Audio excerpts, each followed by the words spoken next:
Oh, jadi gitu pertambangan emas.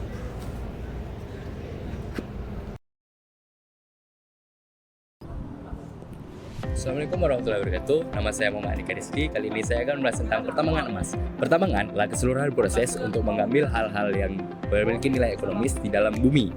Emas adalah suatu mineral yang bisa kita manfaatkan untuk memiliki nilai ekonomis kita yang memiliki unsur Au. Kemudian pertambangan emas berarti adalah keseluruhan proses untuk kita memanfaatkan serta mengambil serta menggali emas agar kita manfaatkan untuk kepentingan ekonomis. Manfaatnya adalah untuk mengurangi angka kemiskinan di Indonesia serta mengurangi angka pengangguran di Indonesia. Baik, sekian dari saya. Hai, saya Ajis. Saya akan membahas teknik pertambangan emas. Nah, saya akan membahas bagian investigasinya. Jadi, sebelum melakukan penambangan emas, kita memerlukan adanya investigasi. Investigasi ini bertujuan untuk menentukan lokasi yang strategis yang terdapat endapan emas yang sesuai dengan target suatu perusahaan agar tidak rugi ke depannya. Nah, untuk ini, para ahli geologis mempunyai peta khusus untuk menentukan berapa lokasi yang mempunyai endapan emas. Nah, setelah menentukan lokasi yang strategis, kita harus menganalisis lokasi yang sudah ditentukan oleh para ahli geologis tersebut. Nah, bagaimana cara kita menentukannya? Kita harus mengeliminasi lokasi-lokasi strategis tersebut dengan cara ada beberapa metode yang kita lakukan. Yang pertama adalah metode penginderaan jauh. Nah, metode penginderaan jauh ini merupakan metode perekaman yang dilakukan dengan satelit dari atas bumi untuk menentukan apakah benar ada endapan emas di bawah permukaan bumi tersebut. Nah, yang kedua, kita menggunakan metode geologi. Nah, metode geologi ini adalah metode untuk mempelajari batuan secara bentuk fisik dan kimiawinya. Nah, yang ketiga, kita menggunakan metode geokimia endapan. Nah, metode geokimia endapan ini merupakan metode pengukuran dengan cara kimiawi. Nah, untuk apa? Untuk kita menentukan apakah di lokasi yang sudah kita tentukan tadi terdapat endapan yang cukup dan sesuai dengan target kita. Terus yang keempat adalah pengujian bor atau sampel. Nah, jadi setelah kita dapat lokasinya, udah melakukan beberapa metode tadi, jadi kita lakukan pengujian bor tuh. Kita bor, kita ambil sampel bantuannya, terus kita teliti oleh para ahli geologi dan engineering pertambangan.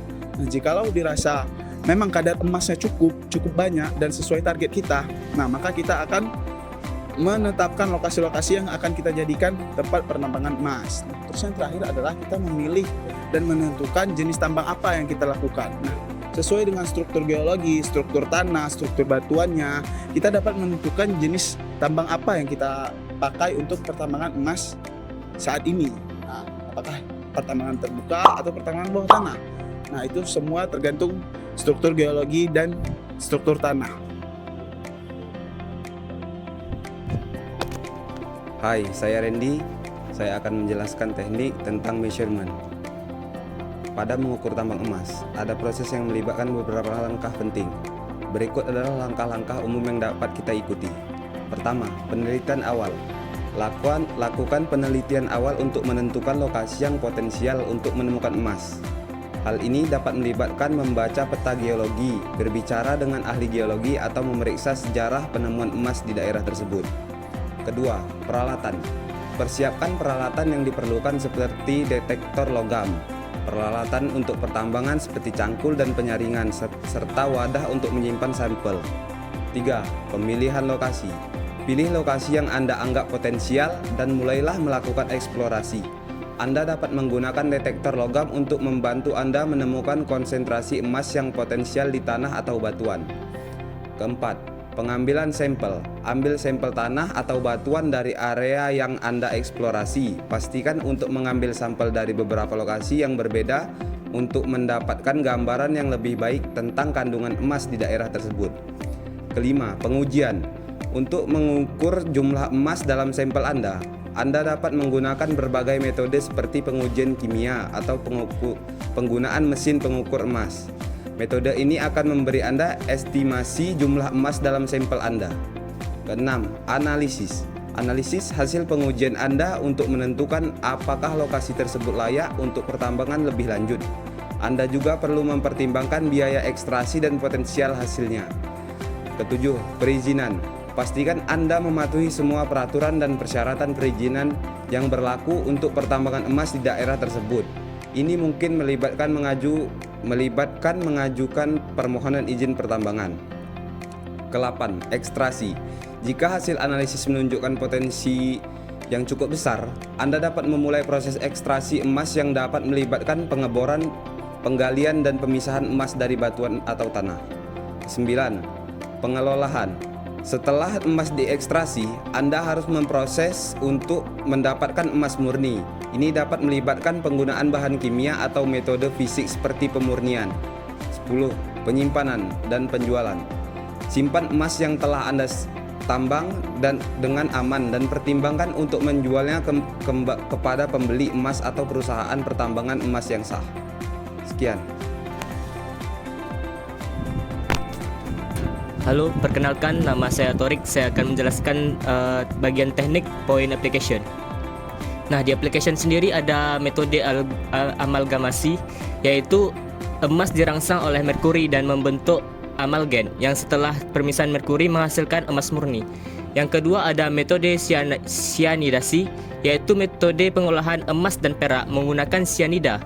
Yang ketiga ada metode flotasi, yaitu ekstraksi mineral dengan cara memanfaatkan sifat antarfasa dalam sistem solid, liquid, dan gas. Emas dalam sistem flotasi misalnya akan naik ke atas air dan diambil dari sana. Sekian, terima kasih. Baiklah, saya Sabrina. Saya akan melanjutkan pada bagian scientific principle. Ada beberapa prinsip ilmiah dalam pertambangan emas, yaitu pertama geologi. Untuk memahami daerah pertambangan melibatkan formasi batuan, mineralisasi emas, serta struktur geologis. Yang kedua ada pemisahan gravitasi, mencakup penggunaan perbedaan berat jenis emas dan material lainnya. Ketiga ada pemrosesan kimia, melibatkan reaksi kimia yang digunakan dalam pemisahan emas dan material lainnya.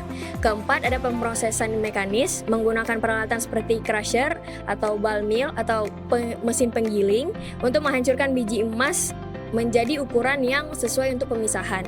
Yang kelima, ada pemantauan lingkungan, termasuk dalam pengawasan air tanah, pengendalian pencemaran, dan langkah-langkah untuk meminimalkan dampak lingkungan.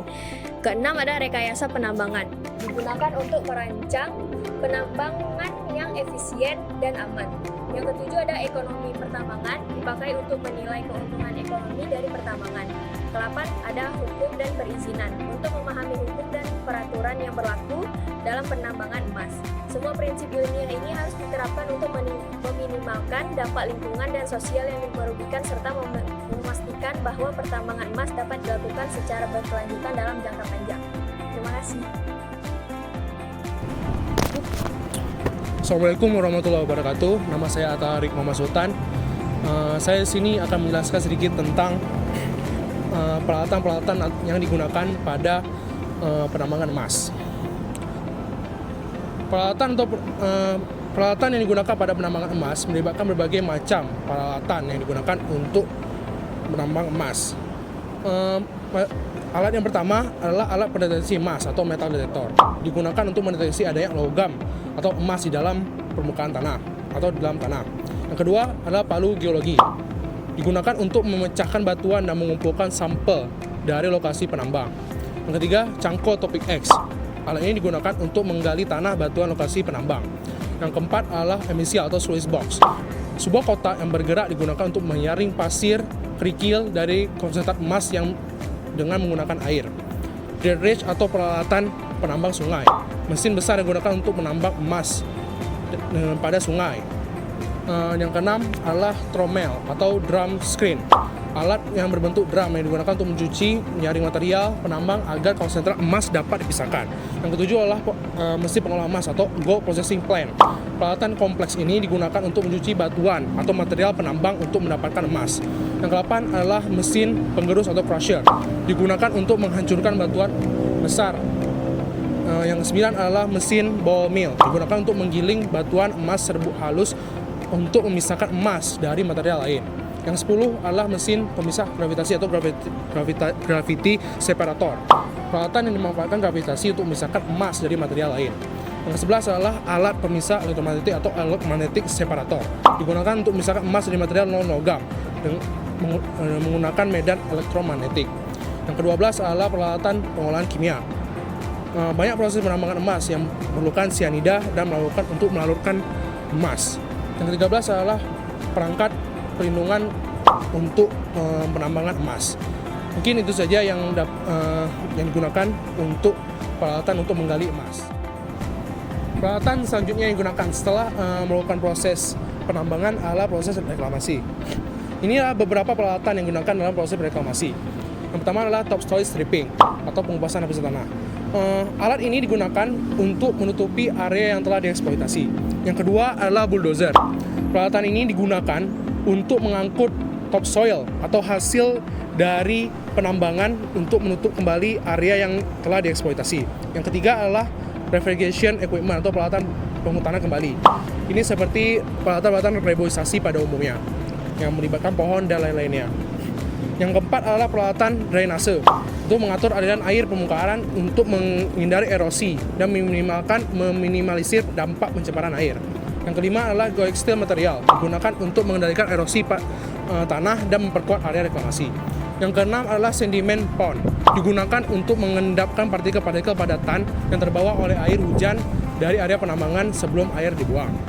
Yang ketujuh adalah water treatment facilities digunakan untuk sangat diperlukan untuk mengaliri air pada proses penambangan tersebut, proses reklamasi. Yang ke-8 adalah berms and diversion atau tanggul dan pengalian air. Dibangun untuk mengarahkan aliran air hujan menjauh dari area penambang untuk mengurangi resiko erosi dan pencemaran. Yang ke-9 adalah monitoring equipment atau peralatan untuk pemantauan. Peralatan-peralatan ini digunakan untuk melihat proses reklamasi pada tempat kejadian. Yang ke-10 adalah ekskavator, digunakan untuk menggali dan membentuk area seperti kolam penampung air atau relatif besar diperlukan dalam proses reklamasi. Yang ke-11 adalah hydro seeding equipment atau peralatan penyemprotan air, digunakan untuk menanam vegetasi pada reklamasi, menyemprotkan campuran benih, pupuk, dan lain-lainnya. Yang ke-12 adalah fencing atau pagar. Pagar digunakan untuk mengamankan area reklamasi agar aman dari hewan-hewan atau binatang-binatang yang dapat mengganggu proses reklamasi. Mungkin itu saja yang dapat saya sampaikan pada peralatan-peralatan yang digunakan pada proses penambangan emas. Baik, selanjutnya. Baik, saya Muhammad Iqbal Hadi akan menjelaskan bagian selanjutnya, yaitu poin struktur organisasi. Perlu diketahui bahwa organisasi adalah suatu mekanisme pembagian kerja dan kerjasama dari orang yang berhimpun untuk menjalankan kegiatan operasi penambangan. Pada umumnya, struktur organisasi itu biasa melaksanakan dua alternatif, yaitu yang pertama, kegiatan operasi penambangan yang dilakukan oleh sendiri. Kemudian yang kedua, itu kegiatan penambangan yang dilakukan oleh subkontraktor. Dalam dunia pertambangan, itu ada yang namanya manajer tambang. Manajer tambang itu adalah pimpinan tertinggi yang mempunyai bawahan, yaitu 5 divisi. Yang mana dari 5 divisi itu, yang pertama yaitu divisi perencanaan, yang kedua divisi pengolahan, yang ketiga divisi operasi tambang, yang keempat divisi perawatan dan lingkungan, yang kelima divisi administrasi dan keuangan. Baik, yang pertama itu divisi perencanaan. Divisi perencanaan ini membantu tugas manajer dan bertanggung jawab sebagai penanggung jawab perencanaan pertambangan seperti laporan produksi harian, mingguan, bulanan, atau sasaran penetapan produksi atau kualitas produksi. Divisi ini bertanggung jawab terhadap perencanaan baik jangka panjang maupun jangka pendek. Yang bagian kedua yaitu operasi tambang, yang mana operasi tambang ini mempunyai 2 bagian. Yang pertama itu eksplorasi. Eksplorasi ini mempunyai tanggung jawab yaitu mengeksplorasi yang dibantu oleh para staf. Yang kedua yaitu bagian penambangan, yang mana bagian penambangan ini mempunyai tanggung jawab yaitu pembongkaran, pengangkutan, dan pemuatan. Baik, yang ketiga yaitu divisi pengolahan. Divisi pengolahan ini mempunyai tugas dan tanggung jawab yaitu sebagai pengendali mutu dalam pengolahan bahan galian yang akan digali nanti. Baik, yang selanjutnya itu yang keempat yaitu divisi perawatan dan lingkungan. Yang mana divisi ini mempunyai tanggung jawab dan tugas yaitu ada 5. Yang pertama itu keselamatan dan kesehatan kerja atau K3. Yang kedua itu lingkungan. Yang ketiga yaitu perawatan kendaraan kecil dan alat berat. Kemudian yang keempat yaitu sarana penerangan daerah tambang. Yang kelima yaitu bangunan kantor dan pabrik daerah pertambangan tersebut.